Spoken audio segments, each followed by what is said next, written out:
बिस्मिल्लाहिर्रहमानिर्रहीम। Respected listeners, अस्सलामु अलैकुम। आज की ये वीडियो पोलियो वर्कर्स के लिए बना रहा हूँ। यकीनन ये बहुत अहम वीडियो है पोलियो टीम्स के लिए। वो लोग जो पोलियो टीम्स में काम करते हैं, पोलियो हेल्थ वर्कर हैं यानी ईपीआई में वो काम कर रहे हैं, तो उनके लिए चंद ज़रूरी काम होते हैं जो उन्होंने पोलियो मुहिम से पहले करने होते हैं। यानी पोलियो अभी स्टार्ट नहीं हुई, उससे पहले उन्होंने ये एक लिस्ट बनानी है। इसको रजिस्ट्रेशन लिस्ट कहते हैं। ये लिस्ट वो बनाएंगे। याद रखिए, ये लिस्ट आपने जब बनानी है तो ज़िग ज़ैग आपने काम नहीं करना, और ना ही पोलियो कैंपेन के दौरान जब बच्चों को पोलियो कतरे पिलाने के लिए जाना है तब भी आपने ज़िग ज़ैग नहीं जाना। मसलन इस गली कि ये गली है, दोनों साइड पे घर हैं, इसके बाद इसको नहीं करना। आपने एक तरतीब से ऐसे आना है और फिर दूसरी साइड पे जाना है।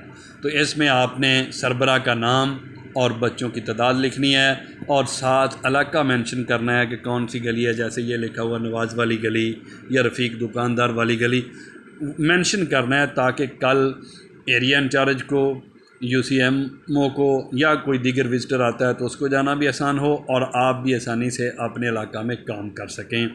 जब आपकी ये लिस्ट तैयार हो गई तो फिर आपने इस तरह का रूट मैप बनाना होता है। रूट मैप आपने 3 दिन की ये मुहिम होती है, तो 3 दिनों का अलग अलग बनाना है। जितने आपके घर हैं, बताता चलूँ, G1, G2, G3 3 कैटेगरी हैं इसमें। तो इसमें ज़्यादा से ज़्यादा 80 घर होते हैं, तो वो G1 होता है। और जो ऐसे इलाके हैं जो कम गंजान आबाद हैं, दूर दूर लोगों के घर हैं, तो वहाँ पे G2 और G3 है। G3 में 40 तक आते हैं, और G2 में 60 तक, और G1 में 80 तक आते हैं। तो फिर आपने जब अपने उन घरों को, जितने आपके पास घर हैं, उनको डिवाइड करके आपने ये बनाना है रूट मैप, यानी आपके रूट का नक्शा होगा। तो इसमें आपने याद रखिए, मस्जिद या स्कूल जिस घर के करीब है नक्शे में उसी घर के करीब शो होना चाहिए। तो इसमें आपने स्टार्टिंग पॉइंट और एंड पॉइंट लाजमी देने होते हैं। ये बनाते हुए भी आपने, नक्शा बनाते हुए भी आपने ज़िग ज़ैग बिल्कुल नहीं चलना। आपने, अगर सेटल्ड आबादी है, गांव है या सिटी है, तो आपने उसमें तरतीब से ही चलना है। ये जो है, ये बस्ती जो है ये अनसेटल्ड है, तो इसलिए इसमें नक्शे के इर्द गिर्द जो है ना, घर दूसरी साइड को निकल रहे हैं। लेकिन आप जब सेटल्ड एरिया में होंगे तो आप ज़िग ज़ैग नहीं करेंगे। अगर भट्टे वगैरह जो अनसेटल्ड आबादी है तो फिर वो हो सकता है। तो ये है आपके पहले करने वाले काम। ये करके आपने लिस्ट और रूट मैप अपने एरिया इंचार्ज और यूसीएमओ को देना होता है। तो ये जो आपने रूट मैप बनाना है, ये दिया गया जो फॉर्मेट है A4 वाला, इस पर बनाना है। ये बड़ा कागज़ लीगल वाला नहीं होना चाहिए, और ये पढ़ा जाए। और कोशिश करें ब्लैक पॉइंटर से, आपने ये ब्लैक पॉइंटर से बनाना है, ताकि फ़ोटो कापियाँ जो हैं वो आसानी से हो जाएं, और ब्लैक पॉइंटर से जो लिखा होता है उसकी फ़ोटो कापियाँ पढ़ी जा सकती हैं। तो जब आपके ये बन गए तो आपका शुरू वाला काम हो गया। आपकी मुहिम में ये आपके लिए कारगर साबित होंगे, आपको हेल्प देंगे, आपको मदद देंगे, और आपके काम में आसानी रहेगी।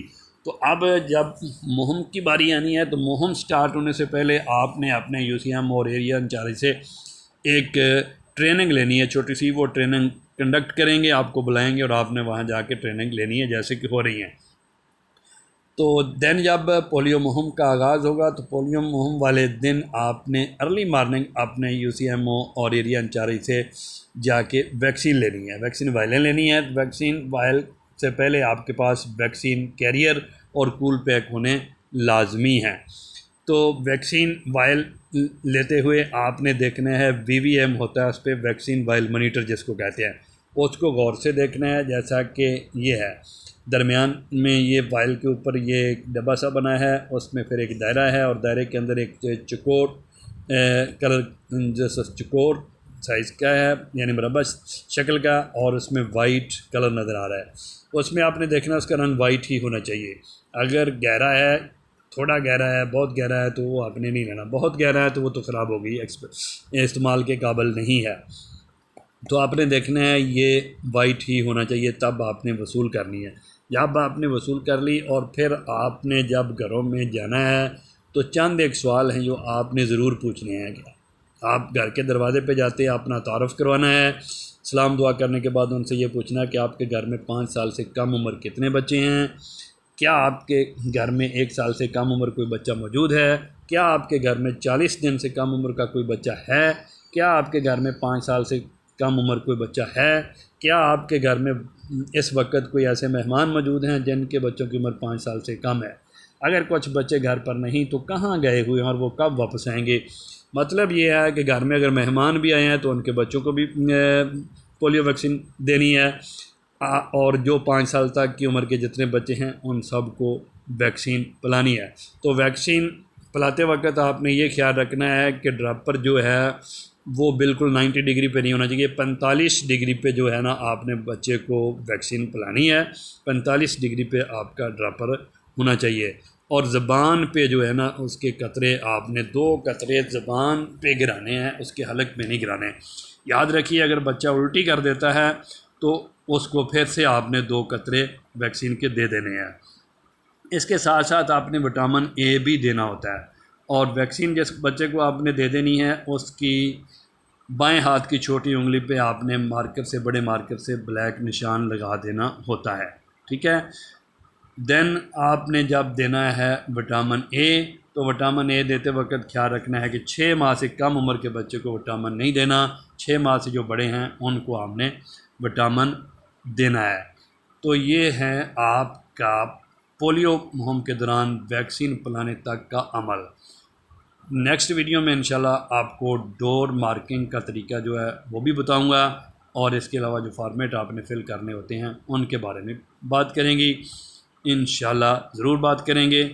यहीं तक आज इख्तिताम करते हैं। अपना ख्याल रखिएगा। Thank you.